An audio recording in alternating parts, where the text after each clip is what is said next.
baik pemirsa, semua orang itu punya kisahnya dan ceritanya masing-masing ketika menerima hidayah dari Allah. Salah satunya yang ini nanti. Betul, yang ini adalah mu'alaf yang kemudian mencari kebenaran dan ditemukannya melalui Islam. Ya, seperti apa kisah mereka, langsung saja kita saksikan tayangan berikut ini.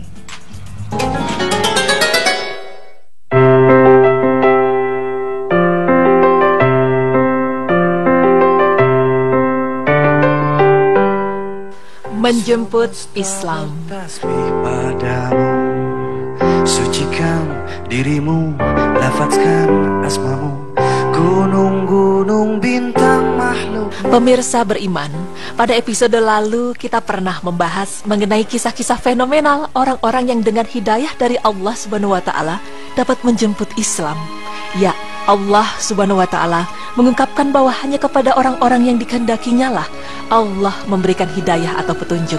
Hidayah Allah yang sampai kepada hambanya bisa lewat berbagai macam jalan dan cara, terutama hidayah dalam pengetahuan Islam serta keyakinan pada kebenaran Islam agar sampai ke hati dan pikiran hambanya. Dan pemirsa, berikut tim berita Islami masa kini akan memaparkan lagi beberapa kisah mengenai seseorang dengan hidayah dari Allah dapat menjemput Islam. Pria keturunan asli Jepang ini lahir dengan nama Taki Takazawa. Seperti kebanyakan penduduk Jepang, Takazawa menganut aliran kepercayaan Shinto. Rambutnya gondrong dan tubuhnya dipenuhi tato. Secara penampilan dia nampak mirip dengan anggota kelompok mafia Jepang yang biasa disebut Yakuza. Ya, Taki Takazawa memang mantan tukang tato para anggota geng paling ditakuti di negeri matahari terbit itu. Selama 20 tahun profesi itu digeluti olehnya. Namun ketika Takazawa mengumandangkan azan, pandangan negatif yang bisa kita lihat dari penampilan fisiknya seketika berubah. Takazawa kini menjadi imam sebuah masjid di Tokyo. Setelah mengucapkan 2 kalimat syahadat, Takazawa pun mencantumkan nama Abdullah di depan namanya. Islam juga telah mengubah hidupnya menjadi lebih baik. Gaya rambutnya diubah menjadi pendek dan sekarang ditutupi dengan sorban. Semua tato yang ada di tubuhnya memang masih ada, namun ditutupi oleh baju lengan panjang. Perkenalan Takazawa dengan Islam terjadi secara tidak sengaja di wilayah Shibuya. Kala itu, Takazawa melihat seseorang dengan kulit dan janggut putih.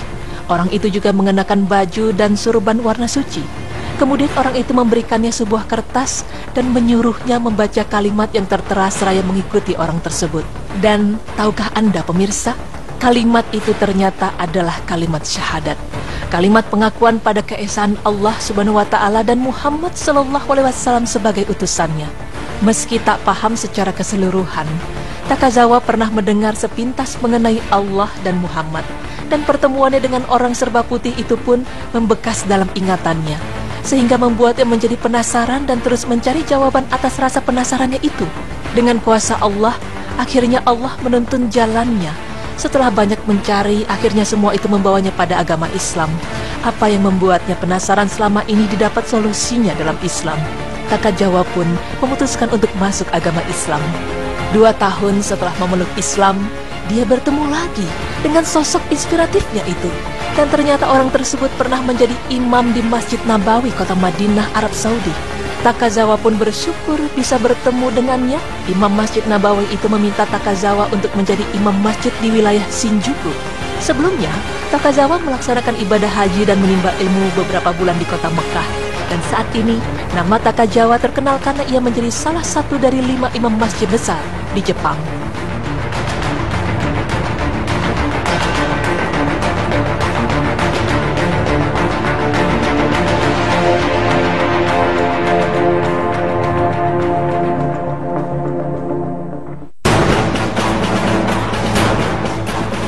Pria yang satu ini merupakan seorang tokoh pejuang anti-diskriminasi dan persamaan hak. Ia lahir dari keluarga non-muslim dan bernama asli Malcolm Little.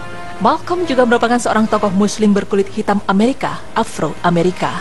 Semasa kecilnya, Malcolm dan keluarganya sering menjadi sasaran penembakan, pembakaran rumah, pelecehan, dan ancaman lainnya. Tindakan kekerasan yang diterima keluarga Malcolm mencapai puncaknya saat ayahnya dibunuh kelompok rasis kulit putih saat Malcolm berusia 6 tahun. Kehilangan seorang ayah yang menjadi pelindung dan pengayom telah mengubah kehidupan Malcolm menjadi anak yang liar. Kehidupan jalanan dan kegemarannya pada kehidupan dunia hitam telah membuatnya terjerumus dalam berbagai kehidupan antar geng, narkotika, minuman keras, perjudian, dan pelacuran. Kehidupan seperti ini ia jalani hingga keluarganya pindah ke Harlem, wilayah terkenal bagi orang kulit hitam Amerika di New York. Pada usia 20 tahun, Malcolm diajukan ke pengadilan atas kasus pencurian dan ditahan hingga berusia 27 tahun. Seperti layaknya seorang narapidana, banyak keonaran yang dilakukannya semasa di penjara. Berulang-ulang ia harus keluar masuk penjara akibat perbuatan yang dilakukannya. Namun, dari balik tembok penjara ini, ia justru menemukan apa yang dinamakan pencerahan diri. Ia mulai membaca dan menulis di dalam penjara. Pada saat itu pula terjadilah kontak dengan saudaranya, Pilbert, melalui surat menyurat. Ia juga sering berdiskusi dengan saudara kandungnya Hilda yang sering mengunjunginya selama di penjara. Diskusi yang dilakukannya tersebut berkaitan dengan ajaran agama Islam di tempat kedua saudaranya terlibat, yakni Nation of Islam atau NOI. Berawal dari sinilah Malcolm mengenal Islam. Kemudian ia pun memutuskan untuk masuk dan memeluk agama Islam serta mengganti namanya menjadi Malcolm X. Inisial X menunjukkan bahwa ia adalah X atau mantan, yakni X perokok, X pemabuk, X non-muslim, dan X budak.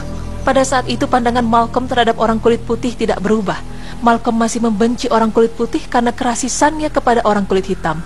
Namun pada tahun 1964, setelah menunaikan ibadah haji dan berjumpa dengan kaum muslimin dari seluruh dunia, dari berbagai ras, bangsa, dan warna kulit, yang semua memuji Tuhan yang satu, serta tidak saling membedakan, Malcolm berkata, "Pengalaman haji yang saya alami dan lihat sendiri benar-benar memaksa saya mengubah banyak pola pikir saya sebelumnya dan membuang sebagian pemikiran saya. Hal itu tidaklah sulit bagi saya." Kata-kata ini sebagai bukti bahwa dirinya mengubah pandangan hidup. Malcolm X pun mulai meninggalkan ideologi separatisme kulit hitamnya dan beralih ke ajaran Islam yang sesungguhnya. Ia juga mengganti namanya menjadi El-Hajj Malik El-Shabazz. Kendati berganti nama Malcolm X jauh lebih populer ketimbang nama barunya. Ia mengungkapkan pula bahwa perjalanan hajinya telah membuka cakrawala berfikirnya dan menganugerahkan cara pandang baru selama 2 pekan di Tanah Suci. Kebenaran Islam juga telah menunjukkan kepada dirinya bahwa kebencian membabi buta kepada semua orang kulit putih adalah sikap yang salah. Seperti halnya jika sikap yang sama dilakukan orang kulit putih terhadap orang negro. Malcolm berkata, "Saya melihat hal yang tidak pernah saya lihat selama 39 tahun hidup di Amerika Serikat. Saya melihat semua ras dan warna kulit bersaudara dan beribadah kepada satu Tuhan tanpa menyekutukannya. Benar, pada masa lalu saya bersikap benci pada semua orang kulit putih. Namun, saya tidak merasa seperti itu lagi. Karena sekarang saya tahu bahwa orang kulit putih yang ikhlas dan mau bersaudara dengan orang kulit hitam." Malcolm X akhirnya mendirikan Organization of Afro-American Unity pada 28 Juni 1964 di New York. Melalui organisasi ini, ia menerbitkan Muhammad Speaks atau Muhammad Berbicara, yang kini diganti namanya menjadi Bilalian News atau kabar kaum Bilali atau Muslim kulit hitam. Namun ia tak bisa lama menikmati usahanya dalam memperjuangkan Islam yang lebih baik lagi. Karena pada 21 Februari 1965, saat akan memberi ceramah di sebuah hotel di New York, Malcolm X tewas ditembak oleh 3 orang Afro-Amerika atau Muslim berkulit hitam. Sebuah kelompok yang pernah ia perjuangkan tentang nilai-nilai dan hak-haknya, dan tak ada pula yang tahu apa motif di balik penembakan itu. Assalamualaikum. Nimm die Hand aus meiner Tasche!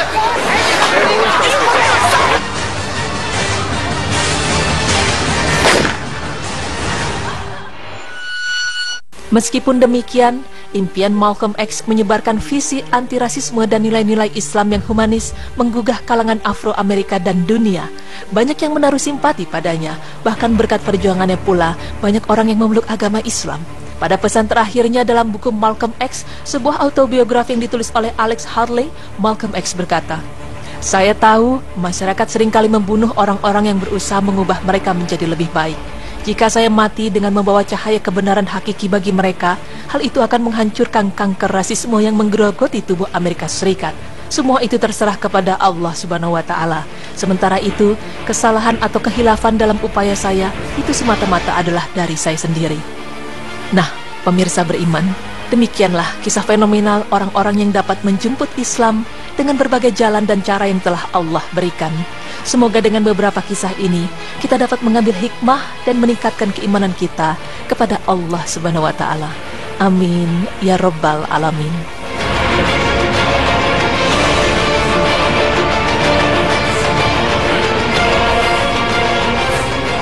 Ya baik pemirsa ya, subhanallah ya, Masya Allah ceritanya sangat menarik sekali. Jadi kalau saya selalu perhatikan ya bahwa ketika orang itu manusia berada di titik terendah dalam hidupnya, ketika dia udah nggak tahu lagi harus mencari kemana, kepercayaan ke manusia lain juga udah hilang, biasanya yang dicari adalah Tuhan. Seperti tadi, kalau Malcolm X tadi cerita bahwa ketika dia di penjara lah dia menjadi muslim di situ. Ya, dan memang subhanallah pemirsa, Allah maha pembolak-balik hati manusia. Dan kalau kita ngomong-ngomong soal hidayah, untuk kita nih umat muslim, hidayah itu sebetulnya harus dijemput ya. Jangan menunggu hidayah, dan untuk menjadi lebih baik itu berarti kita harus usaha sendiri ya, untuk mencari apa yang Allah inginkan dan dihindari apa yang Allah benci. Betul banget, kayak cerita yang tadi soal Takizawa dan Malcolm X ini. Jadi Takizawa itu pertama dia cuma menerima surat di Shibuya dari seorang yang dia nggak kenal. Ternyata suratnya adalah syahadat, dan beliau mencari sampai 2 tahun kemudian dia baru bertemu dengan orang yang memberikan surat pertama. Dan Malcolm X pun mencari hidayah dengan cara dia bersurat-suratan dengan saudara-saudaranya yang ada di luar penjara. Iya, tapi pemirsa dari cerita ya tadi emang beberapa mu'alaf itu dari penjara ya. Iya ya, dari balik sekali. penjara ya. Betul sekali. Seperti Mike Tyson misalnya, Ya, atau ada beberapa cerita kita juga minggu lalu, betul sekali. Betul ya. Nah baik, setelah ini kita punya kisah yang menarik juga, Ya. bahwa kita akan membahas tentang 5 masjid yang unik di 5 dunia. masjid yang unik. Yes. Oke, coba kita lihat apakah termasuk di Indonesia? Ya mungkin kali ya, belum tahu. Kita punya Kubah Mas, kita punya masjid banyak sekali, Istiqlal. Apakah termasuk? Oleh karena itu jangan kemana-mana, tetap di Berita Islami Masa Kini. Allahu Akbar.